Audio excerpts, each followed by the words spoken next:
మహోన్నతుడు మహాగణుడు పరిశుద్ధుడైన యేసయ్య ప్రశస్తమైన నామంలో మరి విశ్వాస శక్తి కార్యక్రమాన్ని వీక్షించుచున్న మీ అందరికీ మా యొక్క శుభాభివందనములు తెలియచేస్తూ ఉన్నాను. క్రిస్మస్ శుభములు శుభాకాంక్షలు తెలియచేస్తూ ఉన్నాము.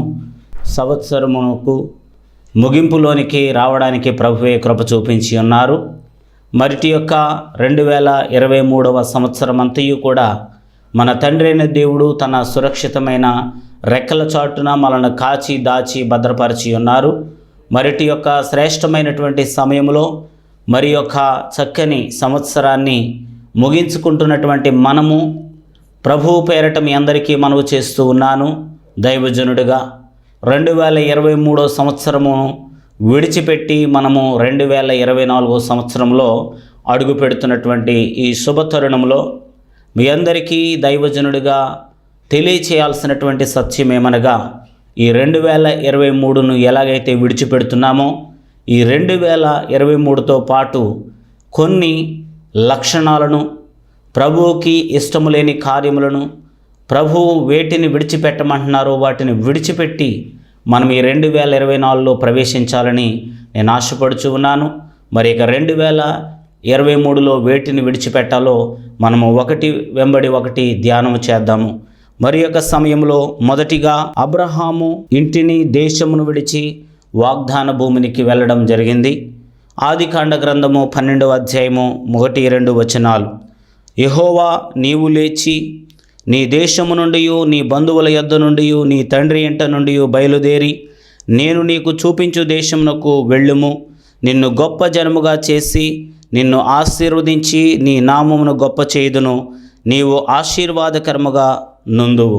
చిన్న ప్రార్థన చేసుకుని ఈ వాక్య ధ్యానంలోనికి వెళదాం. మహోన్నతుడు మహాగణుడు పరిశుద్ధుడైన మా ప్రియ పరలోపు తండ్రి, నీ ఘనమైన నామానికి వందనాలు, స్తోత్రాలు.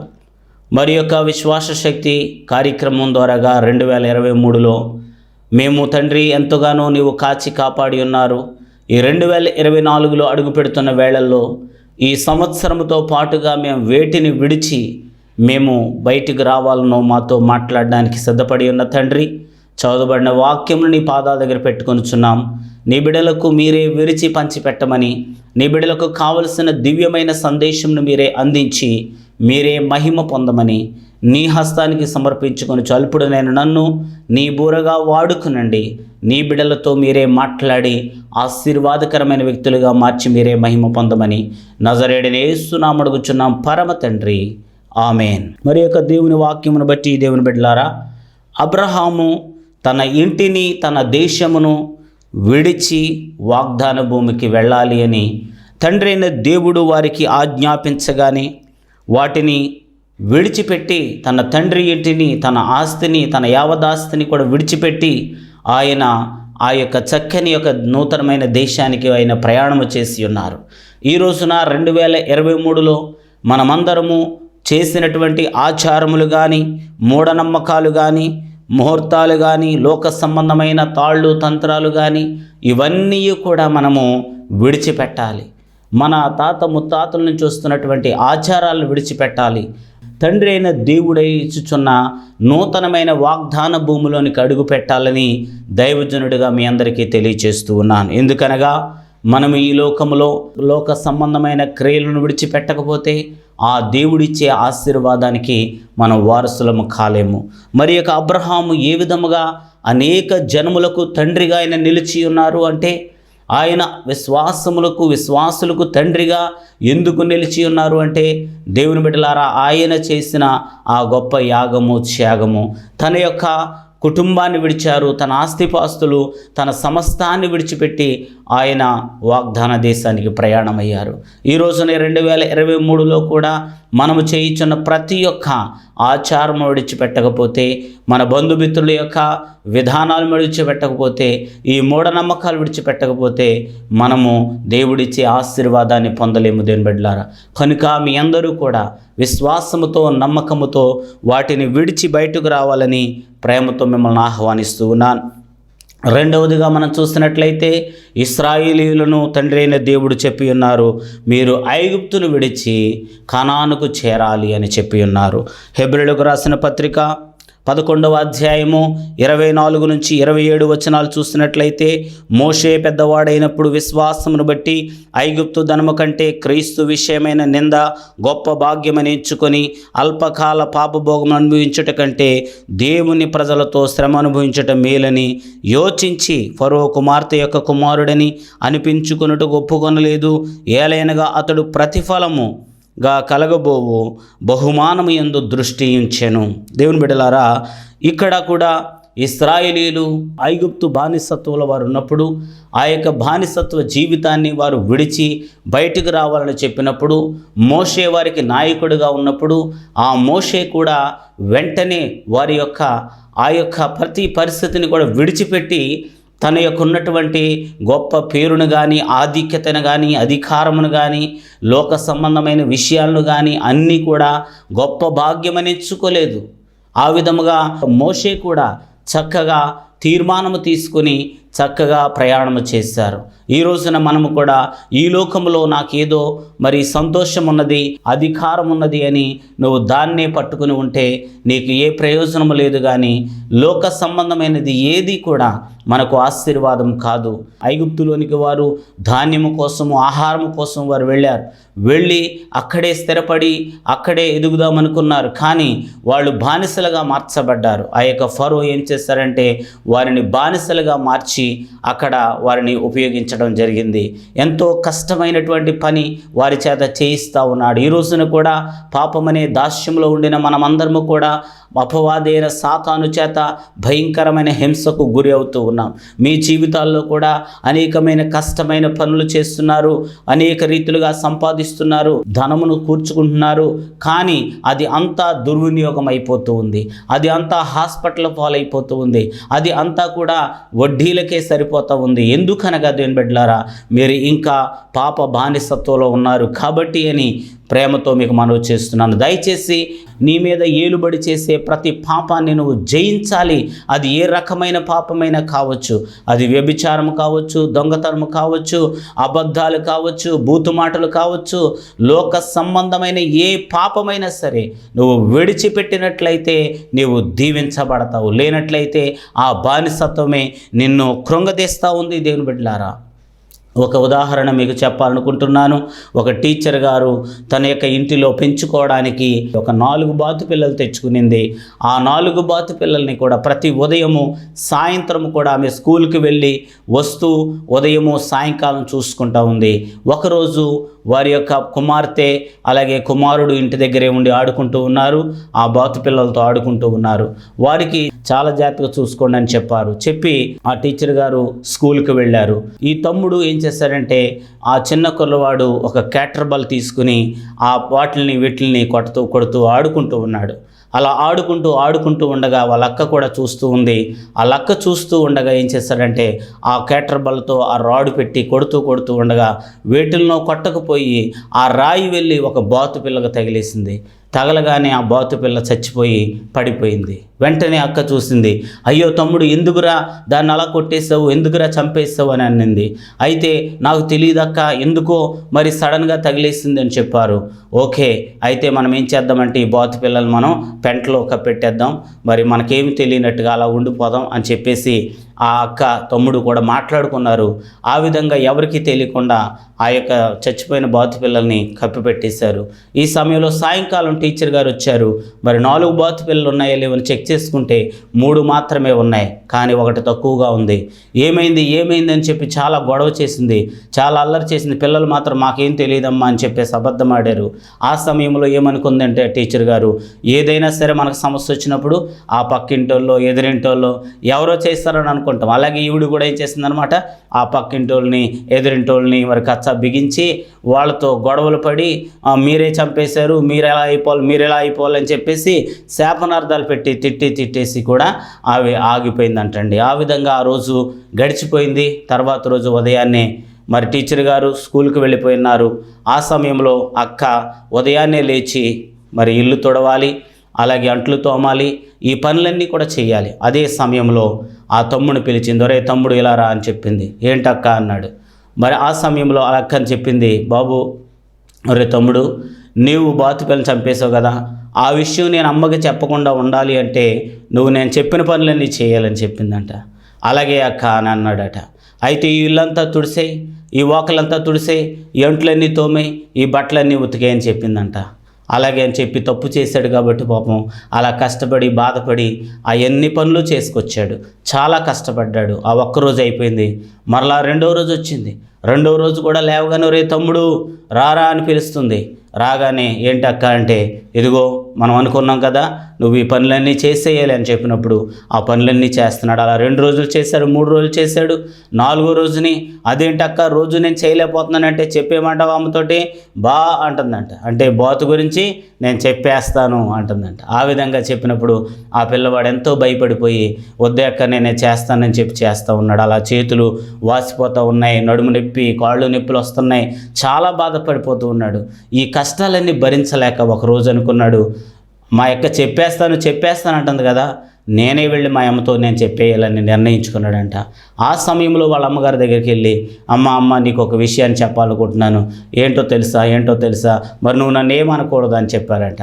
అయితే నిన్నేమనరా చెప్పరా అంటే, మొన్న బాతు పిల్ల ఒకటి చచ్చిపోయింది కదా, ఆ బాతు పిల్లని మరి నేనే ఆడుకుంటూ ఉంటే రాయి తగిలేసి చచ్చిపోయిందమ్మా అని చెప్పాడంట. అప్పుడు వెంటనే ఆ యొక్క పిల్లవాడితో ఓరి అథవా అంత పని చేసావా అని ఒక చిన్న దెబ్బ కొట్టి పోన్లే ఇల్లు ఆడుకో అని చెప్పేసి క్షమించేసిందంట. ఆ సమయంలో ఆ కుర్రవాడు చాలా ఆనందపడ్డాడు, చాలా బరువు తేలికైపోయింది, చాలా సంతోషంగా ఉన్నాడు. తన తప్పు ఒప్పుకున్నాడు కాబట్టి ధైర్యంగా వెళ్ళిపోయాడండి. ఆ సమయంలో ఉదయాన్నే లేవగానే అక్క ఏం చేస్తుందనమాట, ఒరే తమ్ముడు రా అని పిలుస్తుంది. పిలవగానే ఏంటక్క అన్నాడు. మరి ఈ పనులన్నీ చేసేరా అంటుంది. ఎందుకు చేయాలక్క నేను చేయనాను అన్నాడు. చెప్పేమంటావా అమ్మతోటి బాతు గురించి అని అన్నాడు. ఓకే చెప్పుకుంటే చెప్పుకో అని అన్నాడట. అదేంట్రా అంత ధైర్యంగా ఉన్నావంటే, ఆల్రెడీ నేనే చెప్పేశాను అమ్మతోటి, అమ్మ నన్ను క్షమించేసింది. ఆమేన్ హల్లెలూయా. ఈ రోజున దేవుని బిడ్డలారా, పాపం అనేటువంటి బానిసత్వం మిమ్మల్ని కూడా అలాగే రకరకాలైన పనులు చేయిస్తూ మిమ్మల్ని ఇబ్బంది పరుస్తూ ఉంది. లోక సంబంధమైన వ్యక్తులు కూడా మీలో ఉన్న వీక్నెస్ చూసుకుని దాన్ని ఉపయోగించుకుంటూ మిమ్మల్ని రకరకాలుగా వినియోగిస్తున్నారు. మీరు ఆ పాప సంబంధమైన క్రియలు విడిచిపెట్టండి, తండ్రి అయిన దేవుని దగ్గరికి రండి, మీ పాపాలను ఒప్పుకొనండి, అప్పుడు నిశ్చయంగా మీరు విడుదల పొందుతారు.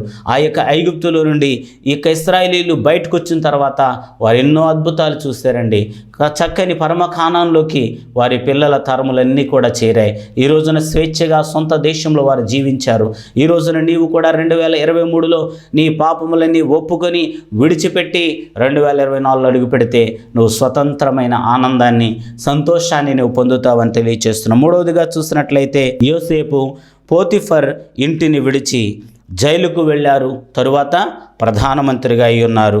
ఆదికాండ గ్రంథము 39వ అధ్యాయము 12వ వచనము. అప్పుడు ఆమె అతని వస్త్రం పట్టుకొని తనతో సైనింపుమని చెప్పగా అతడు తన వస్త్రమును ఆమె చేతిలో విడిచిపెట్టి తప్పించుకొని బయటకు పారిపోయెను. దేవుని బిడ్డలారా, ఇక్కడ యోసేపు దేనిని విడిచిపెట్టి పారిపోయారండి దేవుని బిడ్డలారా? ఈ 2023లో ఆ యొక్క పోతిఫర్ యొక్క మరి ఇంటిలో ఉన్నటువంటి తన భార్య తనతో పాపము చేయమని, వ్యభిచారము చేయమని కోరినప్పుడు యోసేపు తన వస్త్రాన్ని విడిచిపెట్టి ఎలాగైతే బయటికి వెళ్ళిపోయారో, ఈ 2023ను విడిచిన మనము కూడా పాప సంబంధమైన క్రియలు, లోక సంబంధమైన క్రియలు మనం విడిచిపెట్టి మనం బయటికి రావాలని ప్రేమతో మీకు మనవి చేస్తూ ఉన్నాను దేవుని బిడ్డలారా. ఎందుకనగా యోసేపు అక్కడే ఉంటే ఆ ఇంటి మీద అధికారిగా ఉండేవాడు. మరి పోతిఫర్ అతన్ని ఎంతో ప్రేమిస్తూ ఉన్నాడు. ఇప్పుడు భార్యతో సంబంధం పెట్టుకుంటే ఇంకా కూడా అతను లబ్ధి పొందొచ్చు, తన ఉద్యోగం పెరుగుతుంది, తన ఆస్తి పెరుగుతుంది, తన ఐశ్వర్యం పెరుగుతుంది. కానీ అవన్నీ కోరుకోలేదు యోసేపు. ఎందుకో తెలుసా? మరి అక్రమ సంబంధం ద్వారా వచ్చేటువంటిది నాకు ఏమాత్రం ఉపయోగం లేదని చెప్పి అతను ఒక తీర్మానం తీసుకుని దాన్ని విడిచి పారిపోయాడు. దేని బిడ్డలా, 2023లో నిన్ను ఏదైనా సరే లోక సంబంధమైనటువంటి వ్యభిచారము కానీ, లోక సంబంధమైనటువంటి కార్యాలు కానీ నిన్ను ఇంకా పట్టుకొని నిన్ను రకరకాల కోరికలకు గురి చేస్తున్నాయేమో, రకరకాలైనటువంటి ధనాపేక్షకు గురి చేస్తున్నాయేమో, దయచేసి అట్టి అక్రమమైనటువంటి సంపాదన, అక్రమమైనటువంటి సంబంధాలను విడిచి మీరు 2024లో ప్రవేశిస్తే మీరు నిశ్చయంగా దీవించబడతారు అని ప్రభు పేరట మీకు మనవి చేస్తున్నాను దేని బిడ్డలారా. 4వదిగా మనం చూసినట్లయితే సమరయ స్త్రీ కుండను విడిచి సువార్త చెప్పుటకు వెళ్ళింది దేని బిడ్డలారా. ఈ యొక్క సమరయ స్త్రీ చేసినటువంటి క్రియను కూడా మనం చదువుదాము.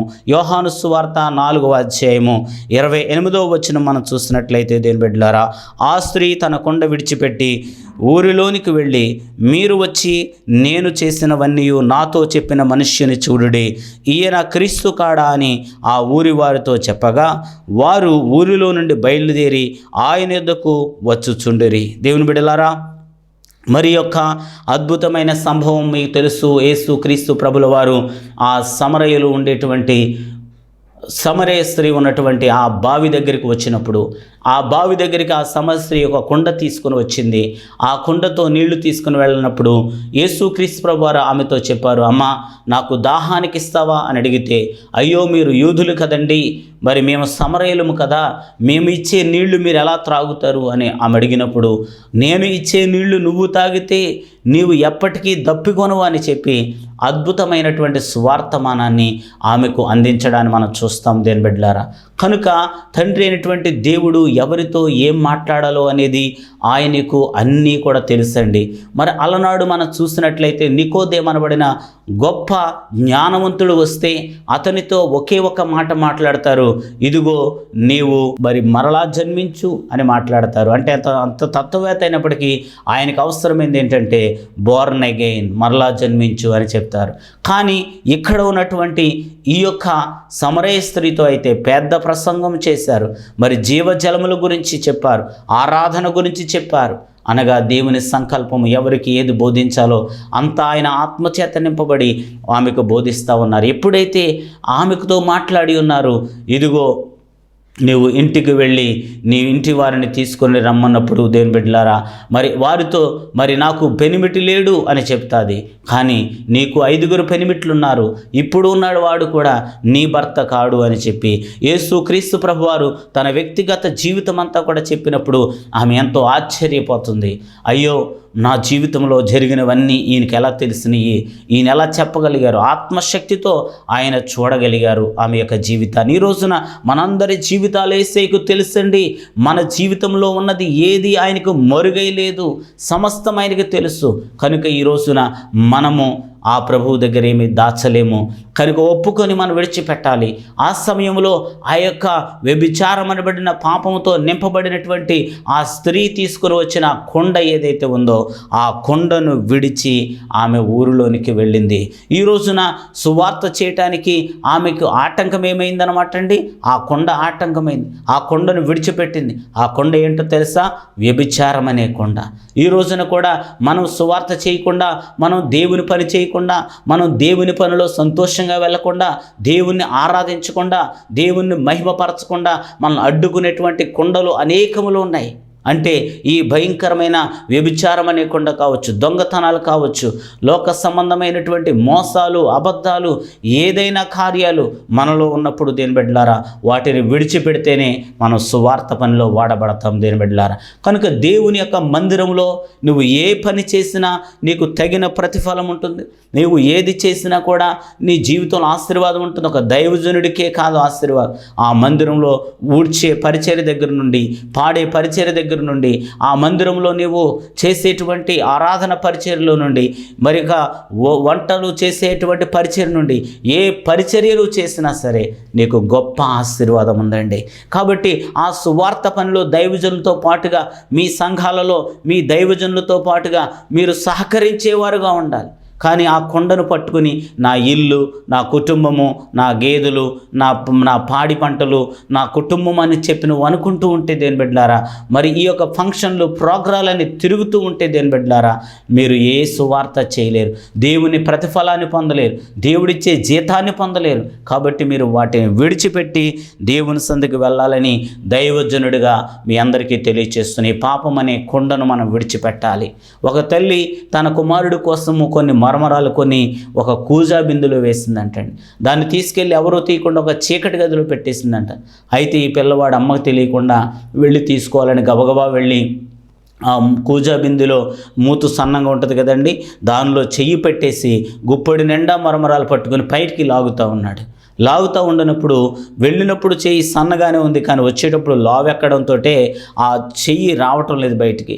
రాకపోయినప్పటికీ అమ్మ చెయ్యి రావట్లేదని చెప్పి పెద్దగా కేక వేశాడు. వెంటనే వాళ్ళ అమ్మ వచ్చింది. ఏరా ఏంటి, నేను పెట్టేదాన్ని కదా, ఎందుకు వచ్చి నువ్వు దొంగతనంగా తీస్తున్నావని అంటే, నా చెయ్యిని ఎవరో పట్టేసుకున్నారమ్మా, లోపల వదలట్లేదు అని చెప్పాడంట. బాబు, నీవు పట్టుకోవడం ఎవరో పట్టుకోవడం కాదు, నీవు పట్టుకున్నటువంటి ఆ మరమరాలు నువ్వు మొట్టమొదట నువ్వు వదిలేస్తే అప్పుడు నీకు మరి ఏ చెయ్యి బయటకు వస్తుందని చెప్పిందంటాడు. అయితే దేని బిడ్డలారా, నేను వదలనంటున్నాడంట. అంటే అతను ఆ మర్మరాలు కావాలి, చెయ్యి వచ్చేయాలి. ఈ లోకంలో మనిషి అలాగే ఉన్నాడు దేని బిడ్డలారా. పాపము కావాలి, లోకము కావాలి, దేవుని ఆశీర్వాదాలు కావాలి. ఎలా కుదురుతుంది దేని బిడ్డలారా? మరి లోకముతో స్నేహము, దేవునితో వైరమని వాక్యం తెలియచేస్తాం దేని బిడ్డలా. మీరు లోకముతో చేయాలనుకుంటున్నారా, దేవునితో సహవాసం చేయాలనుకుంటున్నారా? ఎవరితో మీరు ఉండాలో మీరు తీర్మానం తీసుకుంటే మీరు నిశ్చయముగా మీరు దీవించబడతారు. 5వదిగా మనం చూస్తున్నట్లయితే, యేసుక్రీస్తు ప్రభు వారిని అపవాది విడిచినప్పుడు దేవదూతల పరిచర్య ఆయన పొంది ఉన్నారు దేని బిడ్డలారా.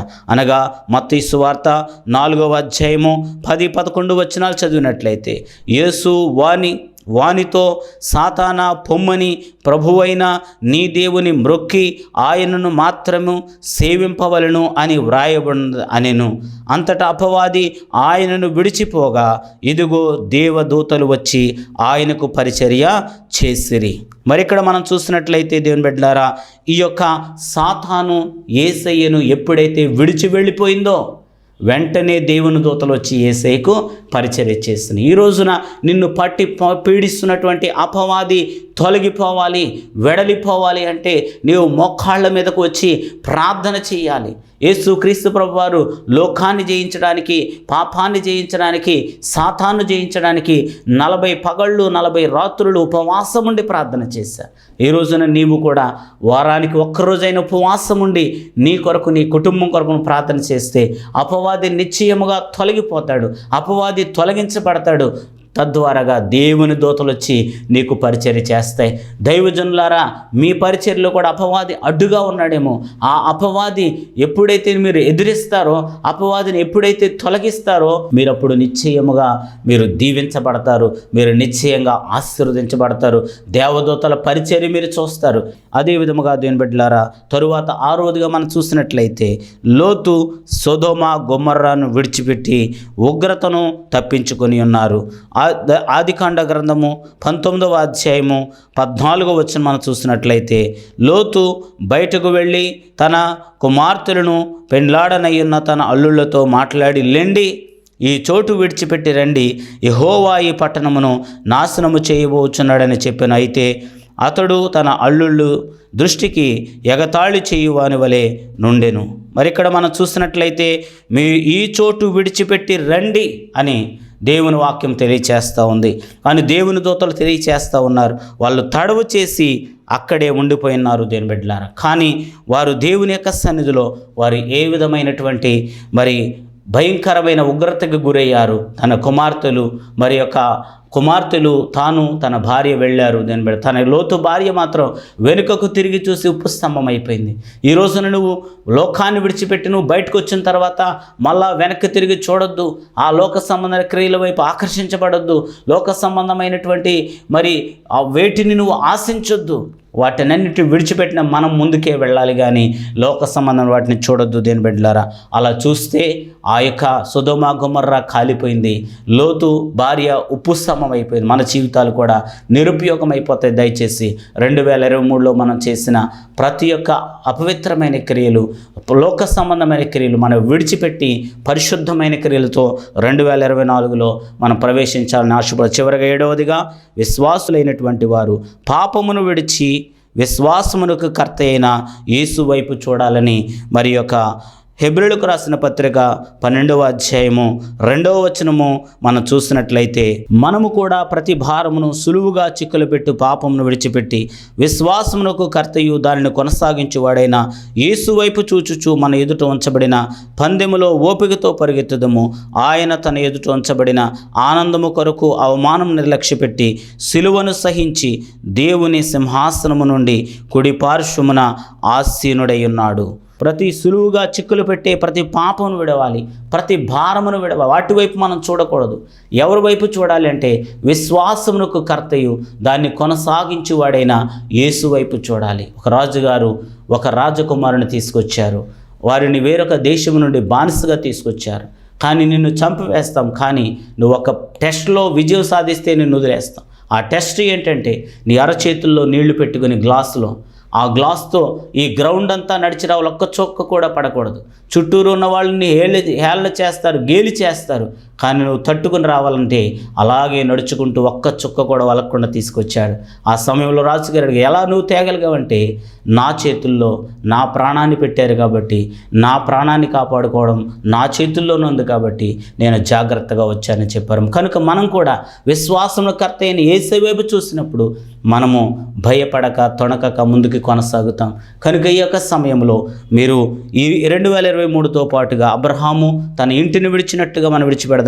ఇశ్రాయేలులు ఐగుప్తు విడిచిపెట్టినట్టుగా లోక సంబంధమైన బానిసత్వం విడిచిపెడదాం. యోసేపు పోతిఫర్ ఇల్లుని విడిచిపెట్టినట్లుగా మనం కూడా విడిచిపెట్టి బయటకు వద్దాం. సమరయ స్త్రీ కొండను విడిచిపెట్టినట్లుగా, అపవాది యేసయ్యను విడిచిపెట్టినట్టుగా అపవాది నుంచి విడిపించబడదాం. లోతు సొదొమ గొమొర్రా విడిచినట్లుగా మనం విడిచిపెడదాం. విశ్వాసుల వలె పాపమును విడిచి విశ్వాసను కర్తైన యేసయ్యను చూద్దాం. చిన్న ప్రార్థన చేసుకుని ప్రభు సన్నిధిలో ఈ కార్యక్రమాన్ని ముగించుకుందాం. దయగలిగిన దేవా, 2023తో పాటుగా మేము వేటిని విడిచిపెట్టాలో మాకు బోధించినందుకు స్తోత్రాలు. ఈ 2023తో పాటుగా వాటిలో ఉన్న అపవిత్రత, వాటిలో ఉన్న పాపము, వాటిలో ఉన్న ద్వేషములు, లోక సంబంధ క్రియలన్నీ కూడా విడిచిపెట్టి మీరు 2024లోకి రండి. నేను నిశ్చయంగా మిమ్మల్ని దీవిస్తానని వాగ్దానం. అబ్రహామును దీవించిన దేవ, మోషేను దీవించిన దేవ, ఇశ్రాయేలును దీవించిన దేవ, అలాగే తండ్రి యోసేపును దీవించిన దేవ, నీ బిడ్డలైన వారిని కూడా దీవించమని ప్రార్థిస్తున్నాం తండ్రి. నువ్వు చేసిన కార్యాలను బట్టి నిన్నే స్తుతిస్తున్నాం ప్రభు. ఇక 2023 అంతా కాపాడినందుకు నీకు వందనాలయ్యని చెప్పి ఆ ప్రభువుకే మనం కృతజ్ఞతలు తెలియచేస్తూ ప్రభువును మహింపరుద్దాం. ఏ రీతిగా స్తుతింతునో, ఏ రీతిగా నిన్ను సేవింతునో, ప్రాణమున్నంత వరకు దేవా పాడతానయా. బ్రతుకు దినములు అన్నియు దేవా నీదు ప్రేమను ప్రకటిస్తాను. యేసయ్యా యేసయ్యా యేసయ్యా యేసయ్యా, కను పాపవలే కాపాడినావు, నీ కౌగిలిలో నన్ను దాచిరావు. కను పాపవలే కాపాడినావు, నీ కౌగిలిలో నన్ను దాచినావు. పడిపోయిన ప్రతిసారి నన్ను లేవనెత్తావయ్యా. పడిపోయిన ప్రతిసారి నన్ను లేవనెత్తావయ్యా. యేసయ్యా యేసయ్యా యేసయ్యా యేసయ్యా. అవును ప్రభువా, పడిపోయిన ప్రతిసారి 2023 అంతా మమ్మల్ని లేవనెత్తి కనుపాప వలె కాపాడినందుకు స్తోత్రాలు. ఈ 2023 విడిచి 24లో అడుగు పెడుతున్న బిడ్డలందరినీ కూడా దీవించి ఆశీర్వదించి 2024 అద్భుతమైన సంవత్సరంలో పరిశుద్ధముగాను దీవెనకరముగాను ఆశీర్వాదకరముగాను ఉండును గాక అని ప్రార్థిస్తున్నాను. దీవెనకరంగా 2024 అడుగుపెట్టే కృప దయచేసి ఈ బిడ్డలైన వారి జీవితాలు అద్భుతాలు దీవెనలు అనుగ్రహించి మీరే మహిమ ఘనత ప్రభావాలు ఆరోపించుకోమని నజరేయుడైన యేసు నామమున అడుగుచున్నాం పరమ తండ్రి, ఆమేన్. మన తండ్రి అయిన దేవుని యొక్క ప్రేమ, ప్రభు అయిన యేసుక్రీస్తు ప్రభు యొక్క కృప, పరిశుద్ధాత్మ యొక్క అన్యోన్య సహవాసంతో వినిచున్నవందరికీ తోడే నడిపించును గాక. ఆమేన్. Praise the Lord. God bless you all.